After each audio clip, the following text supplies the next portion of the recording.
Tonight on Channels Television, we're taking a look at what's going on in our world of sports. Not forgetting that inspiring story we told you about Nigeria, the amputee football team. They're looking forward to competing at the Amputee Football World Cup in Mexico. They want our support. They want you to believe and support your dream. They're daring the untried. They're exploring possibilities, and you guys are asking questions on social media that how can you support? Yes, you can just get in touch with the Nigerian Football Federation, and of course they know how to get to the team. Sports Tonight on Channels Television. Let's find out what's going on with women's football, and then we'll take a look at the Nigerian National League. Women's football will be busy this weekend. We know the story of that league that has Queens, Angels, and Babes. What's going down in Group A? Edo Queens will take on Rivers Angels. That one should get us talking because both sides are actually formidable. Confluence Queens will take on Delta Queens.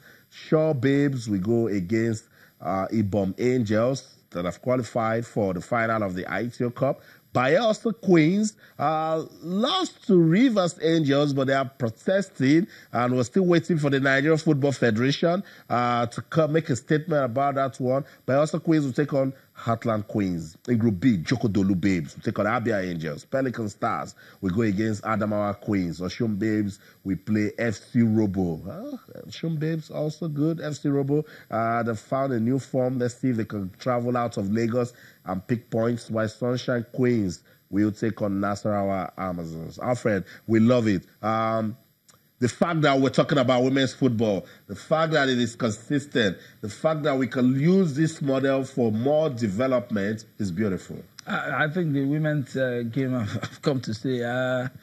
The sheer number of girls that take part in this competition is awesome, and the competition keeps rising by the day. The profile of competition keeps rising. Maybe 3-4 years ago, we would have said, okay, the development of the game has lost steam a bit, but I think it's been rejuvenated. The women's football league is one that has really taken all of that into consideration. If you look at the list of players invited to the camp by Deneby, a large number of the girls that play in our league, invited to the Super Eagles, Super Falcons, Super Falcons camp for the African Women's Cup of Nations in Ghana. And so it just tells you that there's a spread of pool of talent, and they've been able to. This year it's a bit different. They've been able to look at players coming through. Teams like Robo, like Amazons, contributing players to all of them. It just shows you that, the development, that is not to say there's no room for there's no room for improvement, but I mean, this league is heading on the right path. It's getting better. Perhaps maybe more investment in women's game will bring out the best. It's getting better. Fans are even coming out. This is legacy pitch. You find out there are so many people, and the joy that it brings. The women's game, they say the future of the game is feminine. Because of and I love it. You see these ladies score beautiful goals, and you have men jumping to celebrate. That's FC Robo. They thrashed Abia Queens in that one. They will be traveling to Oshogbo to take on Oshun Babes. That's another good side. Let's see. We want the league to be competitive. We want to come back, talk about it. And I love this league. The fact that we've not seen walkover yet. Last season it was clean. And they don't complain about referee also. They were just, this referee, but it doesn't disrupt the play. And hardly would we ever hear about violence too. They have just to the rules, and that's beautiful. I think more attention, all of the shouts about not doing enough for the women's game. I recall some time ago, the president of Nigerian Football Federation owned up and promised that, moving forward, something better will be done for the women. I think from the end of, from the board end, I think they're beginning to look at the women's game and the leadership. And when it comes to all of these things, leadership plays a critical role. Aisha Falode is the head of the women's league. We know that they've signed an agreement, more like for support from the La Liga. We need to start saying something. So we need to start saying something for the women's game. All in all, I mean, if you empower men and you empower women, it's not the same thing. For the women, it's more. You need to do more. You need to do more. Yeah. You need to do more to really support these girls. And the girls, well, it's not for lack of effort. We know that lately, when it comes to winning laurels for Nigeria, the women have always topped it. There you go. Nigeria won 9 gold medals at the last African Athletics Championship. The women brought in 8. Yeah. The women brought in 8 gold medals.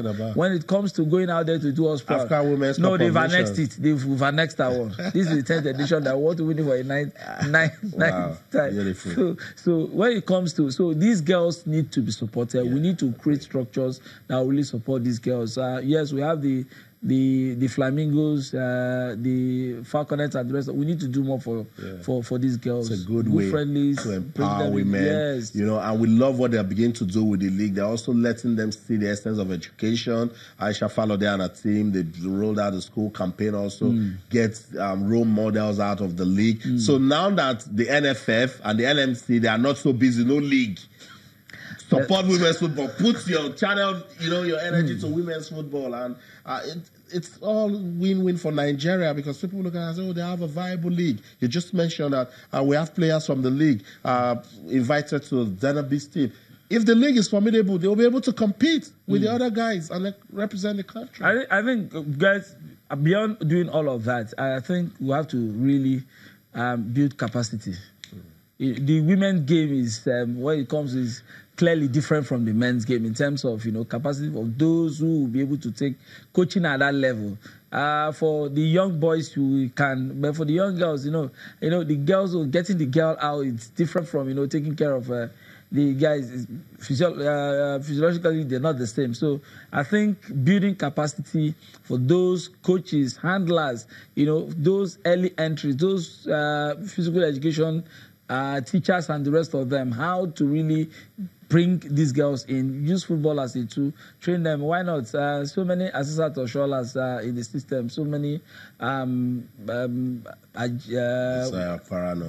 many of them just come to, so you just have to build capacity. Is it refresher courses for the coaches at the youth level, at teams? What are they been able to do? Is it Bros that is the coach? Some teams will say, who is your coach? Is Bros. So we have to build capacity. Yeah. So we know that, okay, we have a philosophy for this. This is how we're progressing, and everybody's on the same tempo. Put value into it. Set targets. Say we put 20 million into the league because we want to make 30 million. Set targets on the league. We keep developing. So we'll monitor. That's one thing. On our own part, we need to support the league. So if you are in any of the areas where they're going to be playing, just go out there, spend some time.